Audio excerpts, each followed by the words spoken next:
Hello everyone, I'm glad you're here. Today we're going to talk about continuing with this thinking well, good judgment, sound judgment. In other words, not being too hasty to believe what we are told. I'm not talking about believing everything or disbelieving everything.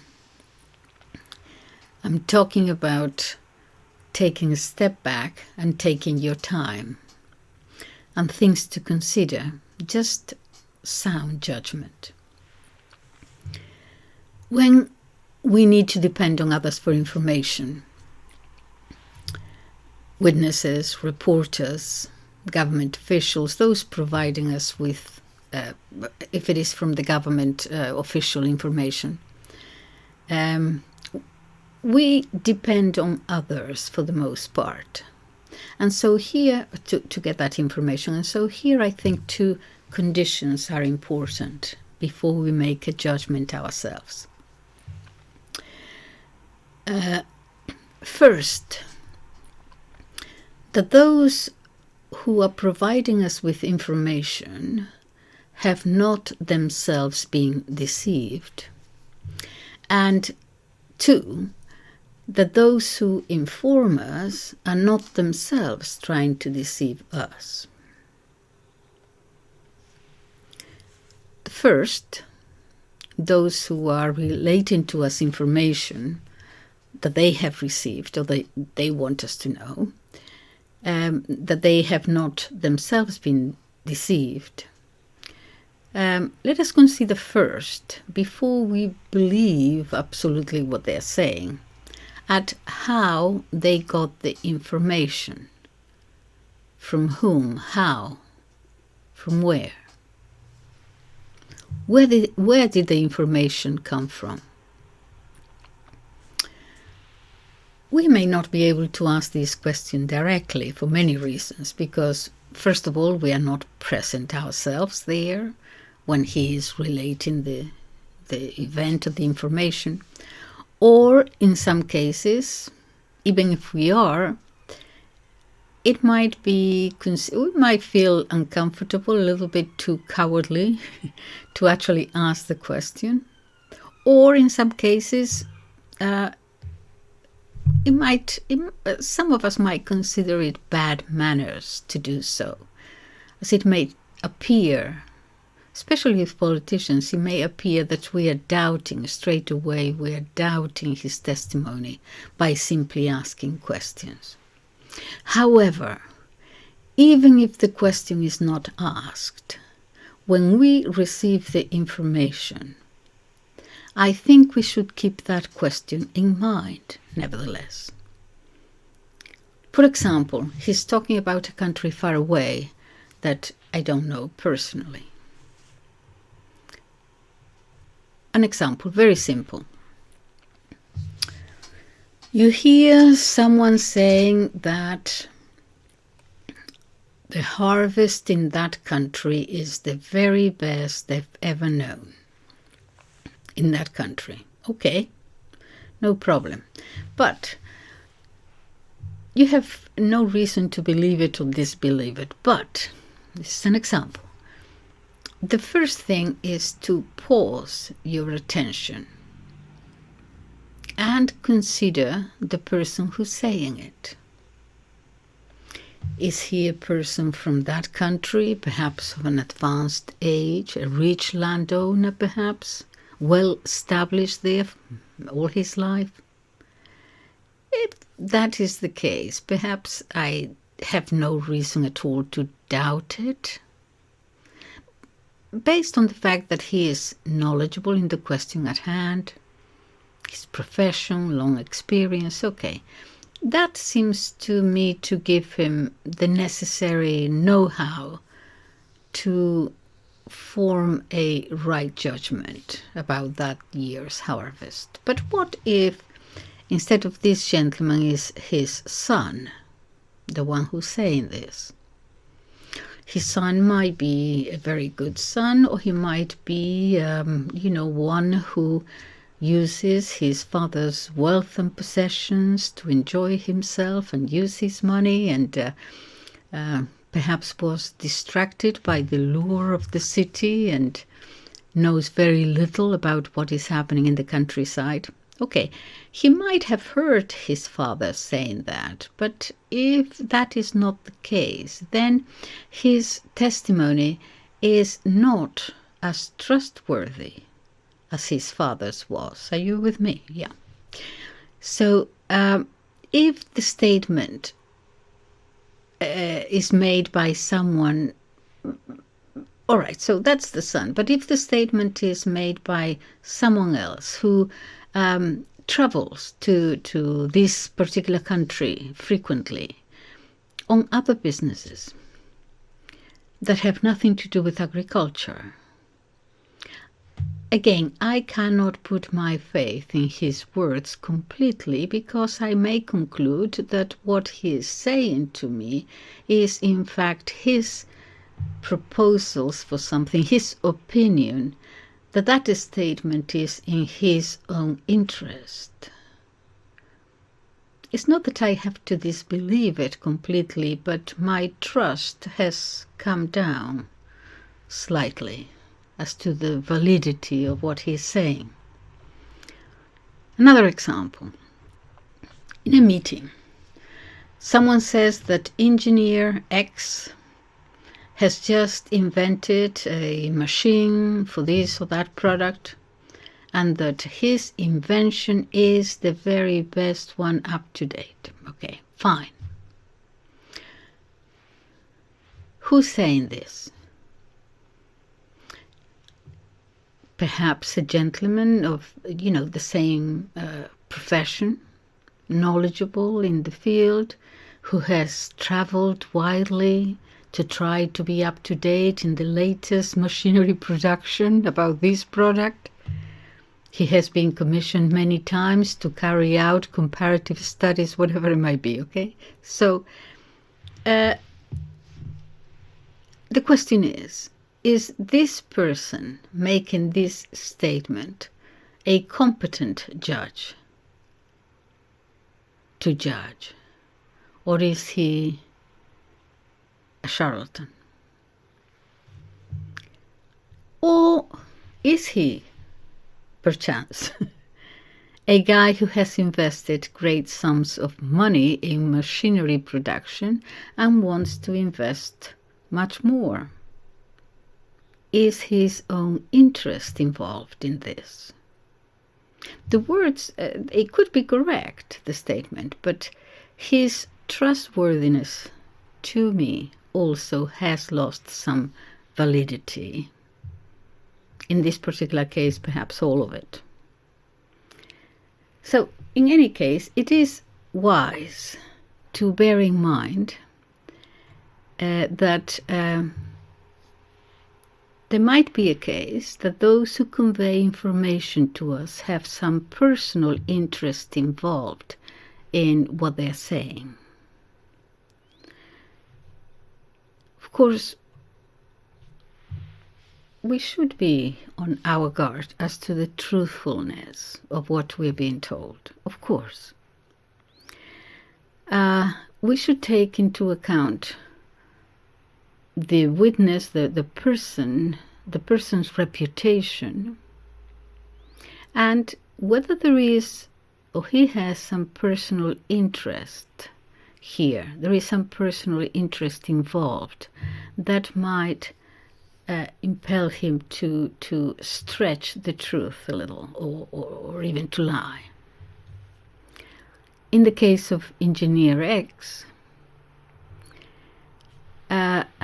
the investor or the speculator pretending to convey true information, clearly here the approach he's taking is not one, if that is all in his own interest, clearly his approach is not one guided by principles of any moral restrictions. Yeah.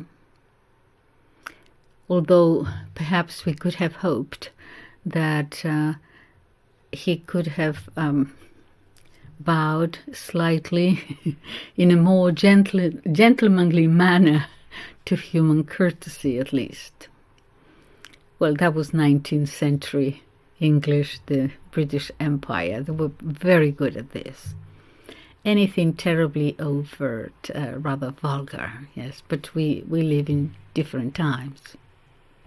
Okay, so 2 things on which to base our belief and trust in other people's statements about events that they have not themselves experienced, so that we know if they are telling us the truth. 2 considerations: the actual knowledge that they themselves have on any given issue, for sure, and also our trust in their truthfulness. In some cases, we can check, we have some data to decide for ourselves with less danger to make a mistake. Normally, there are many things to take into account. So here, to discuss this issue, perhaps I think examples will be better than rules. Okay, so for the second option now, the second, that the person who's giving us the information himself wants to deceive us. How to judge that? Another example. How much can we believe here? Let's say, for example, a general in a battle, all right? Okay. A general in battle sends an official report to his government, painting what seems to be a rather prodigious victory in battle. More or less, he explains one particular confrontation with the enemy. He says that the enemy was certainly better equipped in all areas, men, equipment, and he himself tried to advance with a few men, but he was overrun and overtaken in this particular instance, in all areas. He tried to advance forward, but then found that he had to retreat. He lost a few soldiers, but managed to avoid leaving prisoners behind. His side's losses were quite insignificant, really, in comparison to those of the enemy. Yes, of course, there were difficulties on both sides, but this is war. War is ugly. People die. And, one soldier is too many, and we are all, wishing to give his family, our best wishes and prayers. And okay. So there were some casualties here, it appears, but nevertheless, you see, thanks to the general's bravery and leadership under fire, everything turned out all right. It could have been much worse. Something like that. Fine. Now, what elements are we to consider here? And how do we approach the facts given to us? A few points. First, is this general well known and respected by his peers? Has he a reputation for being forthright and telling the truth? Is he known to be level-headed, or is he perhaps known as tending rather to be a little bit boastful with regard to his military talent? Do those under him share this interpretation of events? Are his troops famed for valor and discipline? Have they distinguished themselves in other conflicts, or have they been somewhat discredited a few times? Some defeats here and there. Against what kind of enemy did he have to contend with before? What was the aim of this particular expedition this time? Did he achieve it or not? In his official statement, let's imagine that there is a paragraph there at the end or somewhere that reads, I can confirm that in town X, to where we have now withdrawn, we can hold on for a few more days. I see no necessity to precipitate further incursions into the enemy's line at this time, allowing the soldiers, hungry and fatigued, a well-deserved respite in operations. But today our troops are safe in town X, to where we have withdrawn. We had to abandon to enemy's hands some inconsequential posts. The enemy got hold of a small number of our supplies, which in the heat of the moment we had to let go. They fell in the enemy's hands, due mainly to a few moments to, some disarray brought about by fear of our injuring civilians nearby. All right. This has a little bit of a whiff about it, doesn't it? Okay. He acknowledges he lost some of his troops to the enemy, that he had to retreat.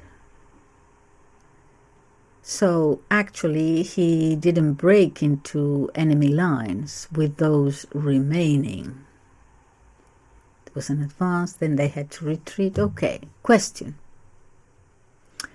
What trophy did he bring with him in testimony of this victory he speaks of? What, he didn't take any prisoners himself? He indirectly acknowledges some casualties, or missing some soldiers. Some soldiers had advanced, some conflict there, overpowered by a much greater number of enemy forces. I tell you what happened here. At one given moment, there was an everyone for himself among the troops. A group advanced, they were taken, the enemy came for the rest, hasty escape, everyone for himself. That's what happened, or probably the enemy took more prisoners than he is at this time saying. And what is the enemy saying about all this? Oh, well, mystery solved. Now what we are seeing is that in town X, everybody's out and about celebrating. The church bells of town X are what is it, ringing?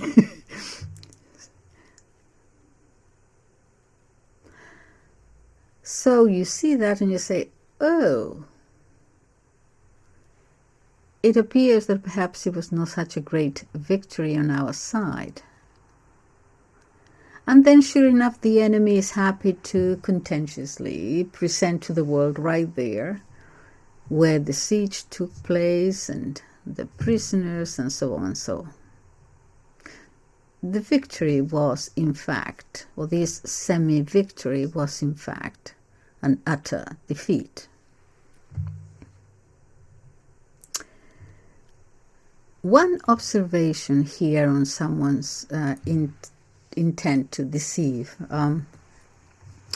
There are cases when, whatever the personal motivations of the speaker not to tell the whole truth, it is probable he did not want to deceive outright, simply because sooner or later the truth in some circumstances is obviously going to come out, and when it does, he's going to look rather inglorious.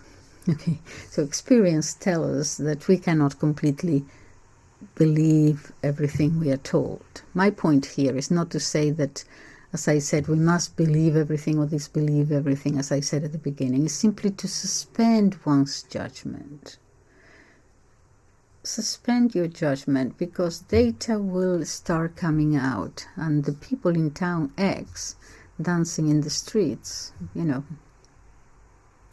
many things to be taken into account.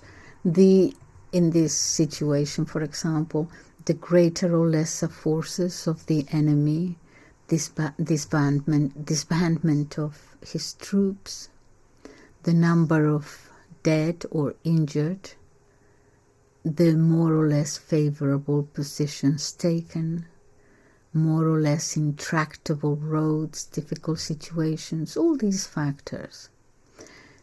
So many things to take into account. How can the general public make sense of what is true or not? Each one, all of us, we're going to understand the situation in our own way, perhaps according to our own understanding or interests or wishes. And the thing is that those who know the actual truth are perhaps the first ones to obscure it. So those happy people who are able to use sound judgment and who manage to untangle themselves from such a web and see things clearly, either at the beginning stay quiet, or they may actually find themselves challenged by thousands and thousands who'd much rather sustain the illusion of truth than the truth itself, which, as we know, it's very uncomfortable many times. Because with what they say, there is always the information we receive, there is always some truth to it, isn't there? Obviously.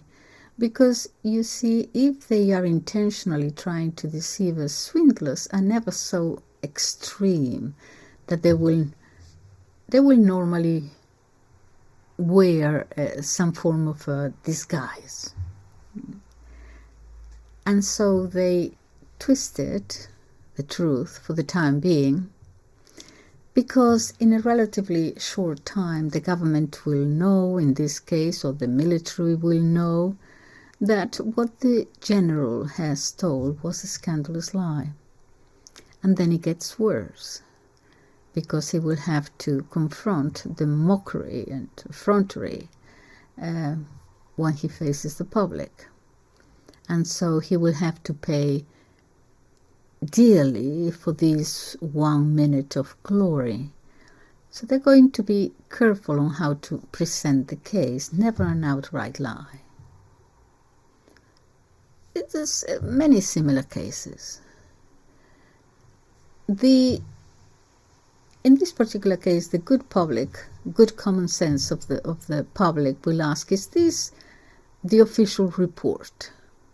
And if it is, even if they don't believe absolutely everything, even if they don't take much notice of the specific details that made the report sound better, they nonetheless are willing to give a certain overall credit to it, even though later, if cornered with a presentation of the lies, they will agree that it was a little bit of a lie. perhaps to gain time. But very rarely a report of whatever kind is invented outright, especially when specific names, specific people, names are involved. We hear, rather, from official forces, we hear, we can positively confirm, or it has been confirmed that, or an official source has assured us that, and such like. We are still receiving information. It's the beginning of the investigation. Everything is sort of very general, yeah? With journalists, is the equivalent is anonymous sources that they get information from. Whenever I hear anonymous source, I see this source as a person wearing a veil over his head. This anonymous, you can't see their faces. Their faces are covered. Who are they? Notice that in all, there is always in all of these possible reports, there is always a sort of a door being left open so that the outright lie does not crash headlong against people's common sense. So great care is taken not to compromise the names of specific persons. What I'm saying is this: even when the most callous insolence is being exercised, they are still able somehow to pay a certain consideration to the public conscience. So, to prevent people disbelieving it altogether, a sort of a half-truth might be told. Okay. But what they have to consider is that this half-truth will soon be discovered in all its nakedness. So the deceiver has to leave enough elbow room for an excuse that he was misinformed, or that he had made a mistake, or that the initial information was not accurate, that sort of thing. Excuse me.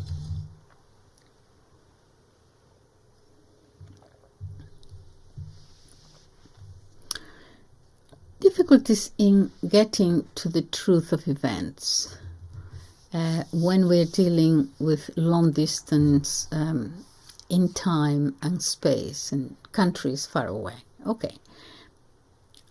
If it is difficult to know the truth in current events in our own countries, imagine what it might be like when dealing with things that happened long ago, or things that are happening now, but in other faraway places.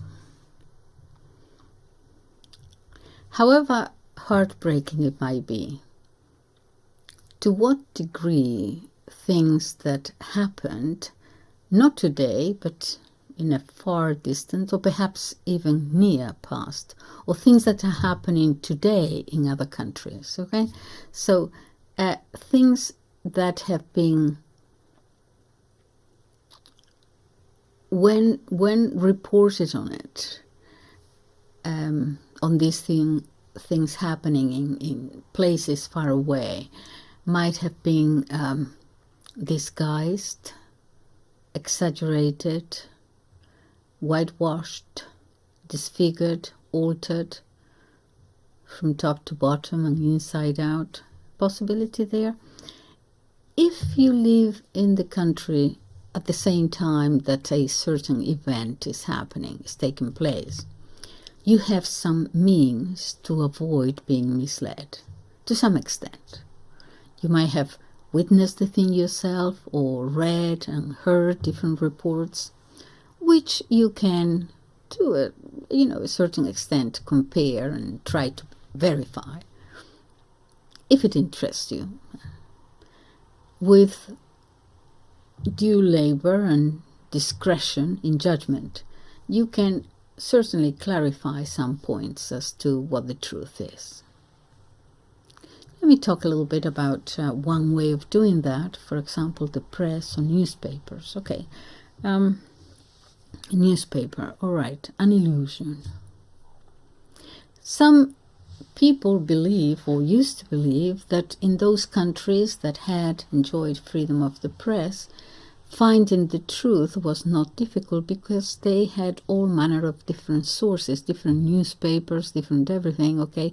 And so different opinions were exposed. And so different opinions. So some newspapers will cancel the mistakes of the others, and the others will cancel the mistake of the ones, and so on. So they would sort of, with different opinions being expressed, they would cancel each other out, the mistakes. In other words, all the newspapers, this is what people thought, all the newspapers put together, among them all, they all together know all, and they say all. Now, if you have the time, for example, and you wanted to find the truth in this situation with so many different newspapers giving you so many different opinions, okay, all you would need was a little bit more patience to read them all, different ones, and you will need care when comparing them, a certain skill in discerning, prudence in judging, and then coming to a conclusion. That is what some people thought or think. And, this is an illusion, because newspapers do not tell all that they know, not at all. Not even that which editors know too well. Not even when there is, or there was, a free press. They never did that. Newspapers do not tell us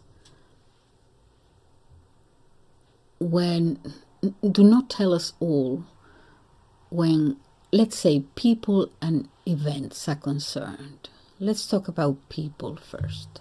Okay. People, one particular individual, a CEO, a politician, whoever, one particular individual. The supporter press of those who support him, of this notable individual, will exalt him with ever discordant praise, and while his foes will give away gratis all manner of qualifiers, such as ignorant and stupid and inhuman and bloodthirsty and monster and other beauties along those lines. Okay. So, I'm putting things in extremes in order to make it clear. So, on the one hand, there is the people who adore him. So, they will say point out his profound knowledge of issues, talents, honesty, kindness, generosity, and other qualities with which this soon-to-be saint is venerated by journalists in his devotion, which in any case, sooner or later, are going to begin to look rather haggard after his opponents start with their aspersions of maledictions. I'm sorry. I've got into this saint thing. Okay, so what are we to make of all this hubbub?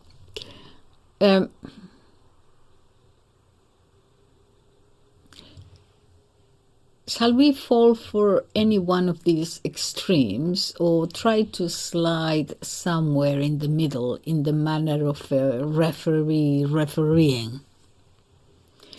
So, you grope around, and at the end you have to opt either to suspend judgment and wait, suspend judgment of the whole thing, or, if too hasty, risk making a mistake by taking sides so hastily. So whatever good or bad is to be found in this particular individual's actions, if you find something good, if you find something bad, it's not always clear whether they can be attributed to him directly, or to certain circumstances, or to people who work for him, or pretend to work for him, or many factors. The curious thing, though, is that sometimes in such contentions, public opinion in certain circles, and perhaps in the whole country, is fixed on this one person, each side saying different things. And so it would seem that if you take a step back, when everyone else is fighting, and you will see clearly, actually what you see is that there might be a consensus to lie, or not to tell the whole truth. Listening to those in the know, but who have declared open war against this individual, what you would hear would be, well, he's clever, I admit that, we don't deny that he has talent, he's knowledgeable about this and that, but he did this thing. Maybe his intentions were good ones, but what do you want me to say? He got himself in this pickle and now he has to go. And he has to go. Honestly, we respect him personally. If only he had listened to us, he could have played such an important role. And the other, his opponent, let's say that, is a match between two individuals. His opponent, well, he's so honest, so intelligent, so active and energetic. And, according to some newspapers, he and only he can bring back the country from the very edge of the precipice where we find ourselves. Okay. But listen to those who know him well, maybe almost also his most fervent defenders.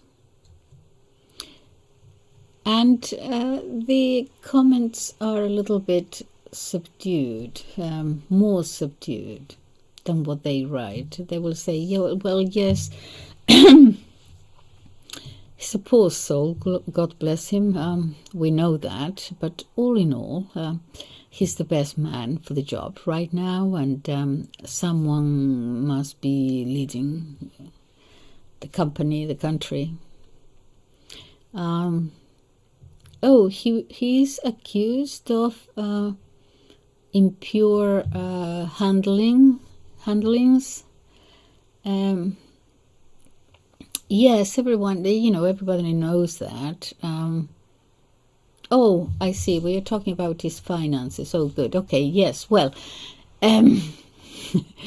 it's true that he has robbed in a sort of a scandalous way. I'm not defending that, but look here, everyone does it now, and besides, when our opponents are accusing him in such a vile manner, that's not the time to throw him to the beasts, really. So, don't you know the history of this man? Well, let me tell you. Let me tell you his life and miracles. And if you prefer his adventures and his highs and lows and his miseries and even his foolish ways, and from that moment on, you will not suffer from illusions, and you'll be able to judge him calmly and wisely. Some people, just following newspapers, or watching the news, might think that by taking a stand between the two comparisons, this one or this one, that brings them the truth. You believe this or you believe that about this individual.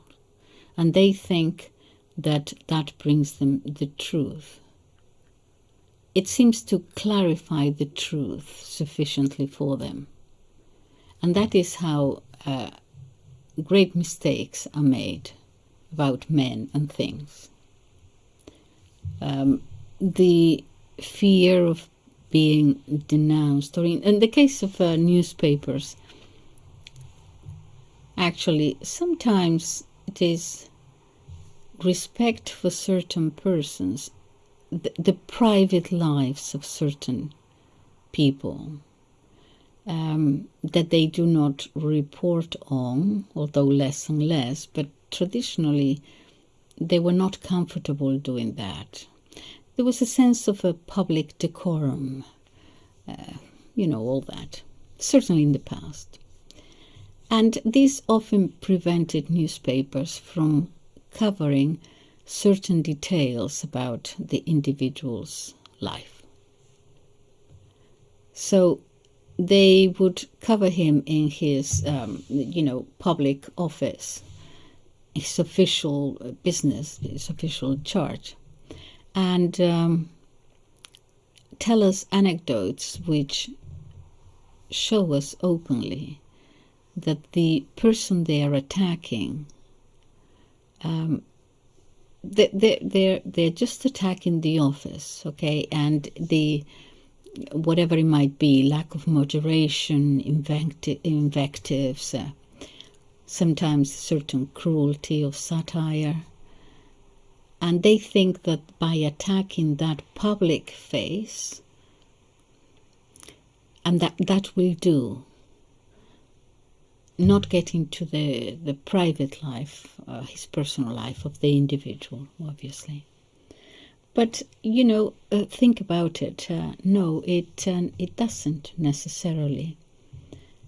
Actually, they could do much more damage to that individual, if that is what they want to do, by simply saying in very simple, straightforward and calm ways something about his personal failures.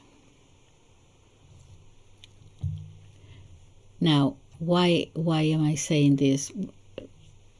Because writers always distinguish, they seem to make a separation between the private and the public man. And intuitively we agree with that. This is in the majority of cases. And this is probably good, because otherwise the press polemics, which are already too bitter and chaotic sometimes, would soon, as we see sometimes, would soon turn into an intolerable, filthy quagmire. But this, nevertheless, does not mean that knowing about a man's private life will not serve the public well. I think it does, so that the public can conjecture over his conduct in public affairs. Okay, let's look at extremes. If these politicians, say, in ordinary affairs, did not respect other people's property, for example, okay, so do you think he will exhibit much honesty when dealing with the public treasury? If he is personally a dishonest person, without any convictions or principles, without religion, without morals, do you think he'll be consistent with the political principles that he appears to believe in?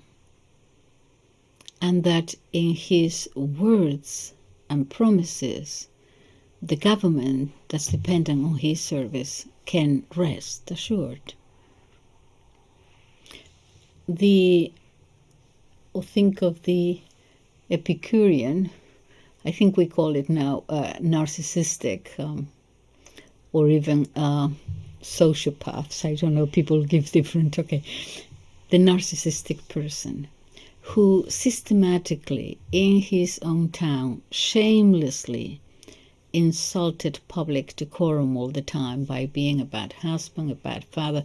Do you think that he will give up on his all this licentiousness when he finds himself, let's say, elevated to the judiciary? And do you believe that innocent and honest citizens have nothing to fear from his inner corruption and lewdness? So his private life, certainly if he is serving the public, should be known to a large extent, I think.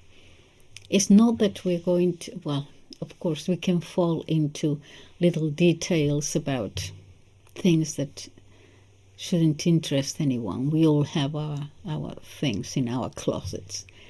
But there has to be a sense for the general public to know what kind of a person is this. Especially in politics, they tell us, this is what I'm going to do, this is what I'm going to do. That. Well, they might not be able to do anything because the world is going to change and suddenly, no, you couldn't do that, you couldn't do that. They cannot possibly know. What we want to know is the kind of person that person is. A person, an honest person, a just person, a person with principles. Because if he is, then whatever the situation in the country might be, we might trust him to do what he considers the best for the country. But if he is not an honest person, it's much easier to betray, So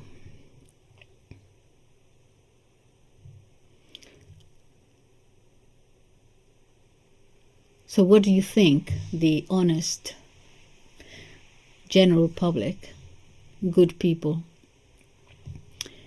can expect from these insolence and injustices of people who always did wrong before? But this is what our newspapers don't tell us for the most part. And my point is that the editors do know about these things, no doubt.